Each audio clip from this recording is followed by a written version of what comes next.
स्थानिक जिला पुलिस थाना दोपहर का समय। थाने में चाय की खुशबू और हल्की सी ऊप फैली हुई थी। कुछ सिपाही मोबाइल में व्यस्त थे, कुछ कागज पलट रहे थे। तभी दरवाजे से एक कांपती हुई आवाज सुनाई दी, साहब मेरी मदद कीजिए। दरवाजे पर खड़ा था एक थका हारा बुजुर्ग, उम्र कोई 70 से 75 के बीच, चेहरा झुर्रियों से भरा, कपड़े मैले, कुचैले हाथ में एक फटा हुआ झोला। आंखों में थकान से ज्यादा कुछ और था, एक उम्मीद या शायद आखिरी उम्मीद। अबे ओ बाबा, यहाँ भीख नहीं मिलती, निकलो बाहर। एक सिपाही ने झुंझुलाकर कहा, मैं भीख नहीं मांग रहा बेटा, मेरा सामान चोरी हो गया है, एक शिकायत दर्ज करानी है। बुजुर्ग ने धीमी पर साफ आवाज में कहा। सिपाही ने ठंडी नजर से देखा और फिर मुंह फेर लिया। चोरी? क्या चोरी हो गया? कटोरी या चप्पल? देखो बाबा, टाइम मत वेस्ट करो। बुजुर्ग ने धीमे स्वर में कहा, मेरे पास ज्यादा कुछ नहीं था, बस एक पुराना बटुआ और उसमें मेरी बीवी की दवा के पैसे थे और मेरी पुरानी पेंशन की पर्ची। थाने में कोई हंस रहा था, कोई नजरें चुरा रहा था। लेकिन तभी अंदर के केबिन से किसी ने पूछा, क्या हुआ? बाहर कौन है? यह आवाज थी एसपी आदित्य प्रताप सिंह की। कड़क आवाज, आंखों में तेज और चेहरे पर अनुशासन की सख्ती पर दिल का साफ यही कहा जाता था उनके बारे में। सिपाही ने अनमने से जवाब दिया, कोई बूढ़ा आया है सर, चोरी का केस बताकर भीख मांग रहा है। अंदर से कोई फाइल पटकी गई। चोरी का मामला है तो सुनो, भीख मांगना और शिकायत करना दो अलग चीजें हैं, भेजो उसे अंदर। बुजुर्ग कांपते हुए अंदर पहुंचा। एसपी साहब ने सामने देखा, उनकी निगाहें उस चेहरे पर जमी रहीं। कुछ पल कुछ ज्यादा ही लंबा बैठी। बाबा बताइए क्या हुआ? आवाज में सख्ती नहीं थी, एक अजीब सी नरमी थी। बुजुर्ग ने थैले से एक पुरानी फटी डायरी निकाली। मैं बस्ती नंबर 11 में रहता हूँ, मेरी बीवी की तबीयत बहुत ख़राब है। कल बाजार गया था, एक आदमी धक्का मार गया। जब संभला तो मेरा बटुआ नहीं था, उसमें मेरे पेंशन के कागज़ थे और कुछ दवाई के पैसे। एसपी आदित्य की आंखें उस डायरी पर टिक गई। वहीं एक पुराना नाम लिखा था, हरिनाथ। एसपी की सांस एक पल को रुक गई। क्या नाम बताया आपने? उन्होंने धीरे से पूछा। हरिनाथ। हरिनाथ सिंह, बुजुर्ग ने जवाब दिया। एसपी की उंगलियां को धीमे धीमे मेज पर थिरकने लगी। बाबा, आपकी बाजू पर यह निशान कैसा है? उन्होंने इशारा किया। बुजुर्ग ने आहिस्ता से बाजू ऊपर की, एक पुराना जला हुआ निशान, कुछ वैसा ही जैसा एसपी आदित्य ने अपने बचपन में देखा था। अपने पिता के हाथ पर। आपका कोई बेटा है? बाबा, सबने सवाल किया। गले में कुछ अटका हुआ सा बुजुर्ग ने मुस्कुराने की कोशिश की, फिर थक कर बोला, था बहुत साल पहले एक रेल दुर्घटना में हम बिछड़ गए थे। आदित्य सीपी की आंखों में नमी उतर आई। कमरे में सन्नाटा फैल गया। वह अपनी जगह से उठे, धीरे धीरे आगे बढ़े और सामने झुककर पूछा, बाबा, आप मुझे पहचानते हैं? बुजुर्ग ने झुककर देखा, फिर जैसे समय की परतें खुलने लगी। चेहरे का तेज, वह नजरें और वह नाम। आदित्य आवाज कांप रही थी और साथ ही कमरे की दीवारें भी। थाने के भीतर वह पल जैसे थम सा गया था। एसपी आदित्य की आंखें अब नमी से भरी थी, लेकिन वह सख्त चेहरा, जो जिले भर में डर और इज्जत दोनों का प्रतीक था, अब थरथराने लगा था। बाबा, आप ही हो ना हरिनाथ सिंह? मेरा बाबा? बुजुर्ग की आंखें पल भर के लिए खुली की खुली रह गई। वो आदित्य की आंखों में देख रहे थे जैसे किसी भूले बिसरे सपने को पहचानने की कोशिश कर रहे हो। तू मेरा आदित्य है।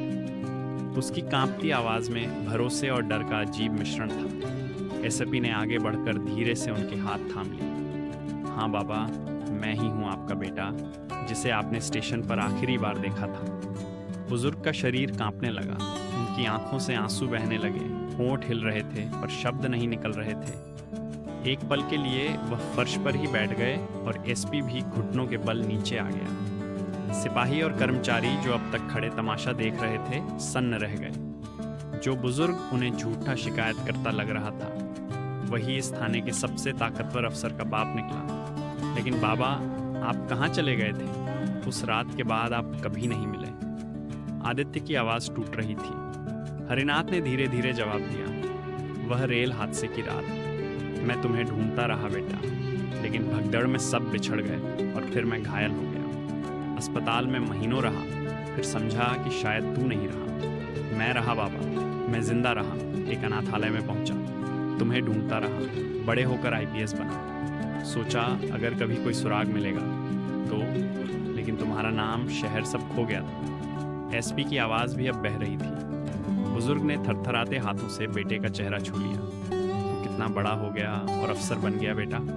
पूरा थाना अब भावुक हो गया था। कोई चुपचाप आंखें पोंछ रहा था, कोई छुपकर वीडियो बना रहा था। लेकिन उस पल में कोई नियम, कोई वर्दी, कोई औपचारिकता नहीं थी। सिर्फ एक बाप और एक बेटे की मुलाकात थी जो जिंदगी भर अधूरी रही थी। एसपी ने आदेश दिया, सभी रिकॉर्ड करो कि बाबा की शिकायत पर अब एफआईआर दर्ज होगी और इस केस की तह तक जाया जाएगा। सभी अफसर हरकत में आ गए। एक सिपाही चाय लेकर आया। बाबा जी कुछ खाइए, बहुत देर से भूखे होंगे। एसपी ने खुद जाकर अपने केबिन से एक कपड़ा लाया और पिता के पैरों से धूल साफ की।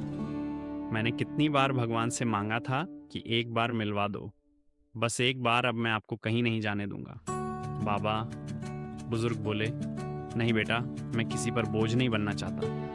बोझ बाबा, अगर आपकी दुआ ना होती तो आज मैं एसपी नहीं होता। मेरा पूरा जीवन आपसे ही तो है। थोड़ी देर में प्रेस को भी खबर मिल गई थी। थाने के बाहर मीडिया इकट्ठा हो चुकी थी। एसपी आदित्य ने जो किया वह आज का सबसे बड़ा संदेश है।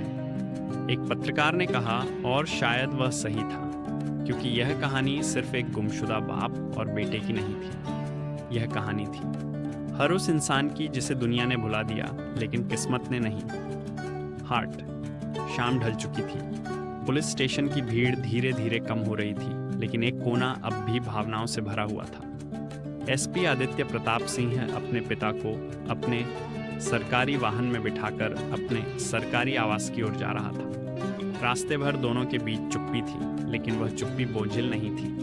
वह चुप्पी उन सालों की थी जिन्हें शब्दों से भरना मुश्किल था। बुजुर्ग हरिनाथ सिंह खिड़की से बाहर देख रहे थे, जैसे हर एक दृश्य उनके लिए नया था।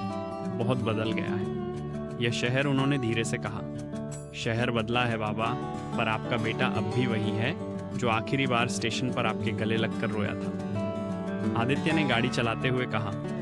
घर पहुंचने पर आदित्य की पत्नी सीमा दरवाजे पर खड़ी थी। वह समझ नहीं पा रही थी कि एसपी साहब इतने भावुक क्यों हैं और साथ में कौन है। सीमा, मिलो, ये मेरे पिताजी हैं। सीमा चौंक गई आपके, लेकिन आपने तो कहा था। हाँ, मैंने भी यही समझा था कि वह नहीं रहे, लेकिन किस्मत ने आज मुझे फिर से उनका बेटा बना दिया। सीमा ने तुरंत उनके पैर छुए और उन्हें आदर फूंक अंदर ले गई। रात का खाना दोनों ने साथ खाया। बहुत सालों बाद खाने के बाद आदित्य पिता के कमरे में बैठा उनके पैरों के पास बैठकर पुरानी बातें सुन रहा था। हरिनाथ ने धीरे से कहा, बेटा, तुझसे कुछ छुपाया है। आदित्य चौंका। क्या बात है बाबा?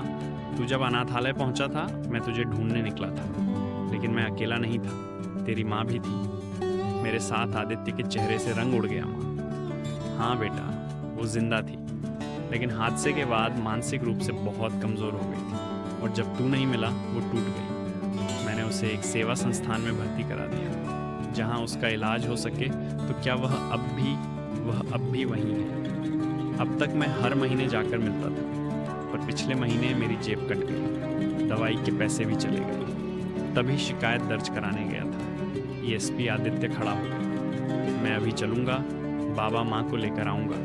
मैं अब कोई अधूरा रिश्ता नहीं छोड़ना चाहता। बुजुर्ग की आंखों से आंसू निकल पड़े। आज तू वाकई बड़ा अफसर ही नहीं, बड़ा बेटा भी बन गया है। कुछ घंटों बाद एसपी की गाड़ी शहर के एक सेवा आश्रम में रुकी। वहाँ एक कोने में एक बुजुर्ग महिला बैठी थी, सफ़ेद बाल, शांत चेहरा, खोई हुई सी निगाहें। एसपी धीरे धीरे उनके पास गया। माँ आवाज़ में कांपता, पर अपनापन भी। महिला ने पलट कर देखा। कई सालों की धुंध जैसे छटने लगी। आदित्य, उसकी आंखें पहली बार चमकी। एएसपी। आदित्य ने झुककर उनका हाथ थामा और बोला, हाँ माँ, मैं आ गया हूँ, आपका बेटा। सेवा आश्रम की नर्सें, स्टाफ, सब उस पल को देख रहे थे। एक बिछड़ा हुआ परिवार फिर से जुड़ गया था। सुबह की पहली किरणें जब एसपी आदित्य प्रताप सिंह के घर की खिड़कियों से अंदर आई, तो घर के अंदर की रौनक कुछ अलग ही थी।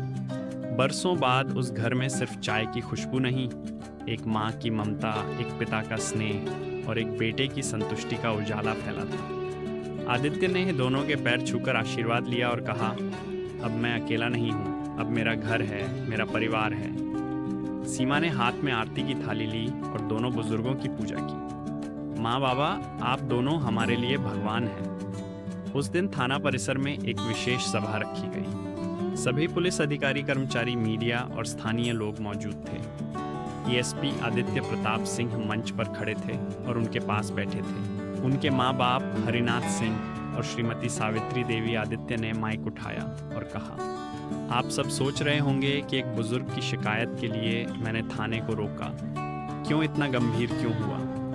तो सुनिए, सारा मंच सन्न हो गया, क्योंकि वह बुजुर्ग सिर्फ कोई पीड़ित नहीं था, वह मेरे पिता थे जिनसे मैं बचपन में रेल हादसे में बिछड़ गया था। और कल इतने वर्षों बाद इस थाने में वह मुझसे फिर मिले। कल जो मेरी वर्दी थी वह एक पुलिस अफसर की थी, पर आज जो मैं पहना हूँ वह एक बेटे का फर्ज है, और यह फर्ज मैं कभी नहीं छोड़ सकता। सभा में बैठे कई लोग रो पड़े, कुछ ने तालियां बजाई, कुछ सन्न थे। इसके बाद आदित्य ने एक नई योजना की घोषणा की। हर थाने में एक सम्मान कक्ष बनाया जाएगा, जहां हर बुजुर्ग की शिकायत को गंभीरता से सुना जाएगा, बिना किसी पूर्वाग्रह, बिना किसी मजाक के।